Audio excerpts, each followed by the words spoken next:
Bismillahirrahmanirrahim. Assalamualaikum warahmatullahi wabarakatuh.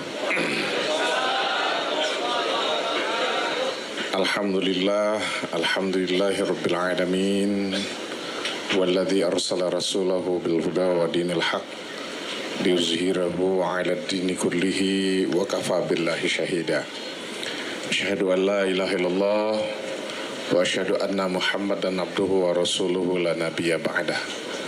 Allahumma shalli ala sayyidina Muhammad wa ala alihi wa sahbihi ajmain, amma ba'd.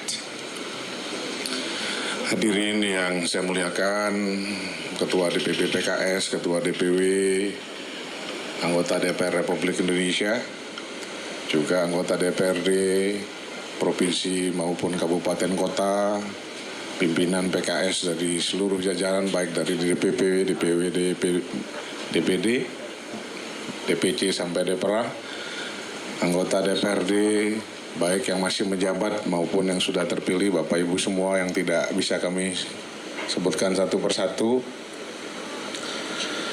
Sebelum datang ke sini tadi ada acara di Pajang. Di situ saya bercerita, Bang Ohel, dekat-dekat Bang Ohel. Bang Ohel ini harus dekat-dekat, siapa tahu satu saat bisa jadi kader PKS juga, Bang.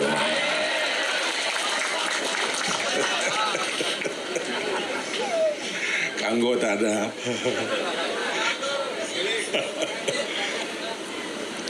Saya bercerita, coba bayangkan ada 2 astronot terbang ke luar angkasa. Sampai di luar angkasa, ternyata pesawatnya rusak. Dan tidak ada cara untuk kembali, karena waktu yang dibutuhkan dari bumi ke bulan itu butuh waktu yang tidak mudah. Sedangkan dia bawa oksigen penyelamat untuk bernafas ini cukup untuk 2 hari. Dan ini hanya cukup untuk 1 orang. Kemudian 2 orang ini ditanya, what is your deepest wish? Apa keinginanmu yang paling dalam? Ternyata 2 astronot ini ketika ditanya apa keinginannya yang terdalam yang mereka inginkan di dalam hidup ini, tidak ada satupun yang ingin jadi direktur perusahaan besar. Nggak ada yang ingin jadi calon gubernur.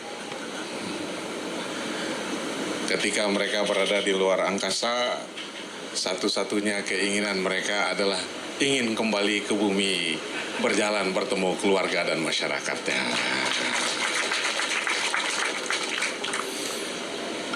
Jadi orang hebat yang punya mukjizat itu bukan orang yang mampu berjalan di atas air. Orang yang hebat itu orang yang punya kemampuan luar biasa, bukan orang yang bisa berjalan di atas api. Tapi orang yang hebat dan luar biasa itu adalah orang yang mampu menginjakkan kakinya di bumi, berjalan di atas tanah dengan rasa cinta dan kasih sayang kepada sesamanya dengan penuh keikhlasan. Jadi saya memilih Pak Suhaili jadi wakil seperti disampaikan oleh Yaya Gil tadi, Pak Ketua kita, bukan karena dia berasal dari partai besar, bukan karena uangnya banyak, bukan karena tingginya jabatan yang pernah beliau emban, tapi kami memilih Pak Suhaili ini, abah kita ini, karena dari perjumpaan kita dengan masyarakat di pelosok-pelosok desa dusun, terutama di Lombok Tengah, beliau orang-orang itu mengatakan kami memilih dan mengenal Pak Suhaili karena beliau dekat dengan masyarakat kecil. Karena Abah Ohel, jalan kami jadi bagus, infrastruktur kita lebih baik, dan mudah-mudahan yang paling saya tanya orang di Sembalun, kenapa Pak Suhaili Anda rindukan? Beliau bisa joget-joget bersama kita. Tapi ini yang jarang dipublikasi. Alasan paling penting kenapa Abah Ohel jadi pilihan utama, seperti sudah disampaikan oleh Pak Johan, ya Agil, bukan itu buat saya pribadi. Saya memilih Abah Uhel dengan mantap sebagai wakil saya. Karena ibu nih bersahabat dengan Ibu Irma. Ya Abah Uhel. Itu yang penting Pak Johan. Tidak ada gunanya beliau jadi bupati sukses. Tidak ada gunanya beliau bisa menyanyi dan menari kalau Bu Niken tidak cocok dengan Bu Irma.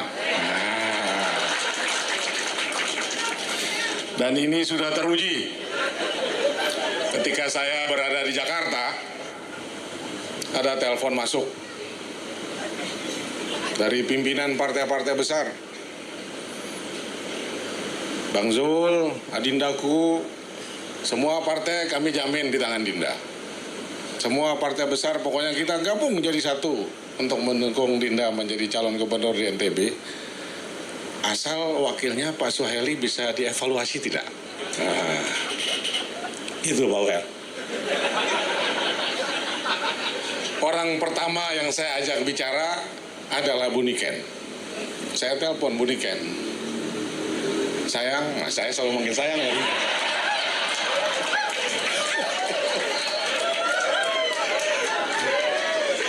Ini ada berita yang butuh jawaban segera ini.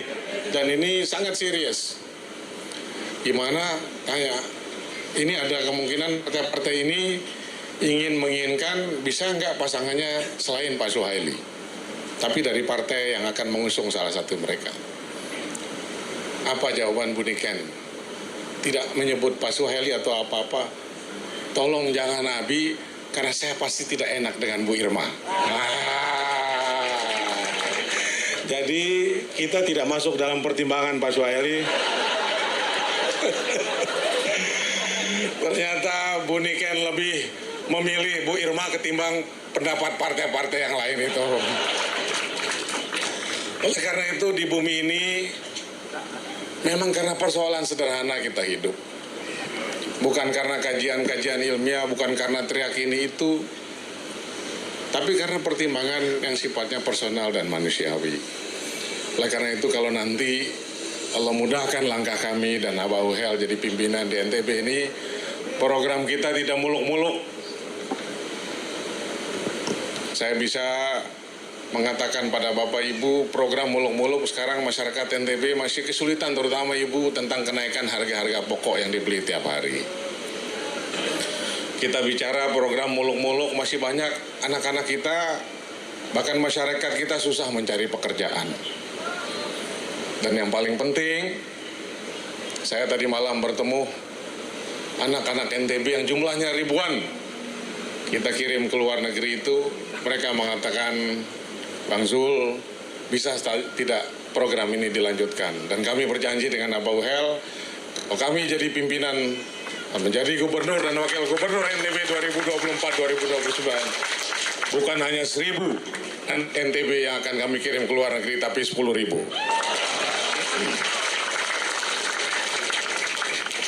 Kalau calon yang lain, baik-baik sahabat kita juga, masih punya rencana teori ini itu. Keunggulan saya dan Abah Uhel, kami ini karena kami sudah tahu orang-orang yang akan kami ajak bekerja sama. Kadang-kadang banyak teori-teori indah, program-program muluk hanya tinggal di atas kertas kalau kita tidak tahu siapa yang akan kita ajak bekerja sama. Pengalaman 5 tahun menjadi incumbent governor, menjadi gubernur yang sudah menjabat, kita jadi tahu siapa sosok yang hanya suka sama kita di kala suka saja. Kita tahu sosok-sosok yang hanya suka pada kita ketika ada maunya saja. Tapi setahun kita lepas dari jabatan, Allah tunjukkan siapa sebenarnya yang cinta pada kita dan siapa sebenarnya yang pura-pura suka dan cinta pada kita.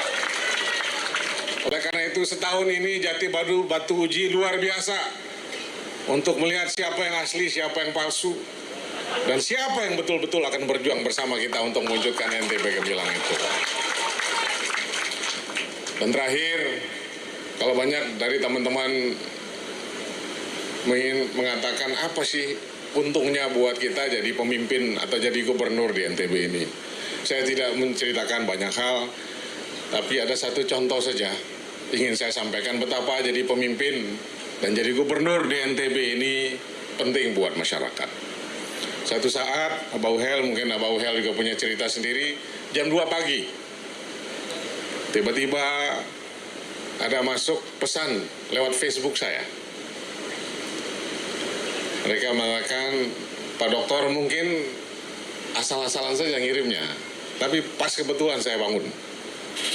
Waktu itu mengatakan, kami ini berasal dari Dompu, Pak Gubernur. Orang tua kami sudah dirawat berbulan-bulan di rumah sakit di Mataram ini. Harta, uang kami habis untuk kami menyewa kos di Mataram ini. Tapi setelah perjuangan berbulan-bulan itu, nampaknya orang tua kami tidak dapat diselamatkan dan harus berpulang. Rahmatullah. Tapi masalahnya kami sudah tidak punya uang lagi untuk membawa jenazah orang tua kami kembali ke Dompu. Oleh karena itu, kami kebetulan di rumah sakit kota di Mataram, ada ambulan di sini, tapi ambulannya tidak bisa dipakai lintas kabupaten kota. Kami mohon, mudah-mudahan dengan bantuan Pak Gubernur, kami bisa memulangkan jenazah orang yang kami cintai ini. Jam 2 malam itu juga saya langsung ke rumah sakit kota. Masuk ke IGD-nya, dan mungkin jarang gubernur langsung masuk ke IGD, yang sakit bangun seketika waktu itu. Bahkan yang sedang dirawat di IGD langsung minta foto bersama. Jam 2 pagi, Pak. Dan saya langsung mengatakan, bisa nggak saya hubungi bagian ambulansnya? Langsung semua pada mengatakan, saya mengatakan minta ambulannya antar yang bersangkutan sampai Dompu. Tanpa debat, tanpa apa, malam itu juga tanpa biaya semua diantar sampai tempat. Betapa sebab kehadiran kita saja mampu mempermudah orang yang termarginalkan dan tidak mampu. Belum lagi yang lain. Oleh karena itu, jangan anggap remeh amanah kepemimpinan ini. Karena kalau kita memilih pemimpin yang tidak capable dan salah, kita sedang mempertaruhkan bukan hanya nasib jembatan sekolah puskesmas kita, tapi juga masa depan anak cucu kita untuk berpuluh-puluh tahun yang akan datang. Oleh karena itu, mari kita berjuang bersama. Ini bukan pekerjaan yang gampang. Mudah-mudahan dengan semangat antum semua, Allah hadirkan kemenangan dan dakwah kita di sini. Demikian, terima kasih Pak Johan, terima kasih ya Agil dan kawan-kawan, Pak Hadi, Pak SJP yang calon Bupati Lombok Timur juga, dan juga teman-teman yang lain. Mudah-mudahan kemenangan yang nyata segera Allah hadirkan di tempat yang kita cintai ini. Demikian, Assalamualaikum warahmatullahi wabarakatuh. Saya kira tidak lengkap kalau Abah Uhel tidak diberikan kesempatan untuk menyanyi. Atau 1-2 kata, silakan. Izin. Bismillahirrahmanirrahim. Assalamualaikum warahmatullahi wabarakatuh. Alhamdulillah wa syukru lillah. Ashhadu an la ilaha illallah wa ashhadu anna Muhammadar Rasulullah. Astaghfirullahalazim. Allahumma salli ala Sayyidina Muhammad wa ala ali Sayyidina Muhammad. Yang saya hormati seluruh jajaran pimpinan dan para petinggi Partai Keadilan Sejahtera yang berkesempatan rawuh hadir pada pagi hari ini. Yang saya hormati seluruh kader keluarga besar Partai Keadilan Sejahtera, baik yang dari Pulau Sumbawa maupun Pulau Lombok, dan yang saya banggakan Bang Zul ataupun Bapak Dr. Haji Zulkifli Mansyah, singkatnya hadirin yang kami muliakan. Sungguh penuh rasa haru dan syukur di pagi hari ini saya berada di tengah-tengah saudara-saudara kami yang walau mungkin dalam perjalanan ikhtiar, khususnya di politik, kita ada berbeda. Namun kenapa saya katakan sangat haru dan bersyukur? Hari ini saya dapat bertemu dengan saudara-saudara kami yang pernah bersama-sama ikhtiar memberikan perkhidmatan untuk keluarga dan masyarakat Nusa Tenggara Barat. Sungguh hari ini kenangan kebersamaan dengan Partai Keadilan Sejahtera terungkap dan kelihatan kembali, teringat kembali, ya. Dan 20 tahun yang lalu, tepatnya di tahun 2004, ya, pertama dengan Pak Johan Rosihan, kemudian Tuan Guru Haji Pak Tumpu Adnan, maupun juga Pak Suryadi Jayapurnama dan juga Pak Ustaz Abdul Hadi dan Tuan Guru Muharrar waktu itu, ya, dari Partai Keadilan Sejahtera, anggota DPR yang pada saat itu boleh kami katakan berkenan memungut seorang Suhaili, ya, yang dhaif, yang jahil, ya, memungut Suhaili dari sampah waktu itu, ya, belum jadi apa, ya. PKS lah, dan kenangan ini tidak akan pernah bisa terlupakan. Zero waste. Jadi PKS lah yang mempelopori dan mendorong seorang Suhaili yang sungguh tidak pantas sebenarnya untuk menjadi ketua DPRD waktu itu. Ya, masih ingat, dan dialah yang pelopor utama, walau kami adalah dari Partai Golkar. 15 orang anggota DPRD dari Partai Golkar pada saat itu, 12 orang meninggalkan saya. Dan hanya Partai PKS lah yang mempelopori. Berikutnya lagi itu 2004. Ya, sampai 2009, dan dari Partai PKS inilah yang, mohon maaf, waktu itu saya justru merasa lebih dekat dengan PKS daripada Golkar pada waktu itu. Ya. Ini mohon maaf, karena tim kami justru adalah dari PKS. Ini saya akui betul. Kemudian 2010, ya, kami diminta oleh keluarga Lombok Tengah untuk ikhtiar berkhidmat di Lombok Tengah. Lagi-lagi yang berkenan memungut saya dan mendukung waktu itu adalah PKS juga, gitu. Jadi 2 periode di Lombok Tengah tetap PKS yang mendukung. Alhamdulillah. Namun waktu 2018, ya, jadi PKS mendukung kadernya sendiri, kami ditinggal.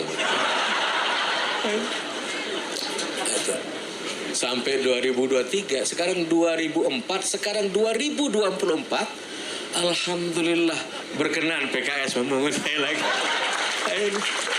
Sehingga terus terang kesimpulannya begini, ya, tidak akan berpanjang kalam. PKS itu adalah kepanjangannya Partai Keberuntungan Suhaili. Insya Allah. Satu yang saya yakini gitu. Allahu Akbar. Amin. Jadi itu kesimpulannya. Ya, Partai Keberuntungan Suhaili. Jadi ternyata pada saat kami ikut kontestasi tidak didukung oleh PKS, ternyata gagal terus. Ini Bapak. Ya, mudah-mudahan 2024 ini adalah kebangkitan untuk kita semua. Tidak akan berpanjang kalam. Alhamdulillah wa syukurulillah. Matur tampi asih, terima kasih yang tiada terhingga kepada Bang Zul dan seluruh keluarga PKS yang berkenan mengajak untuk saya ikut dalam barisan ikhtiar mendatangkan kemaslahatan dan manfaat untuk masyarakat dan daerah kita Nusa Tenggara Barat. Jadi betul adanya kalau memang banyak pertimbangan memang, karena memang seorang Suhaili ini sungguh tidak patut dan pantas sebenarnya, ya. Namun tekad kami adalah, terus terang saja, saya bertekad kiranya apa yang bisa kami perbuat untuk tulus dan ikhlas membantu beliau, ya, Pak Dr. Zulkifli Mansyah, dan sebagai wujud rasa terima kasih saya seorang masyarakat Nusa Tenggara Barat kepada apa yang sudah diperbuat untuk Nusa Tenggara Barat ya Pak Dr. Zulkifli Mansyah. Walau sebelum ini mungkin saya sempat mengatakan bahwa jangankan Dr. Zul, Pak Jokowi akan nyalon di NTB, saya pun akan tetap lawan. Gitu. Dan terakhir kesimpulannya adalah kalau orang peraya mengatakan melek. Terima kasih. Wassalamualaikum warahmatullahi wabarakatuh. Baik, beri aplaus yang meriah.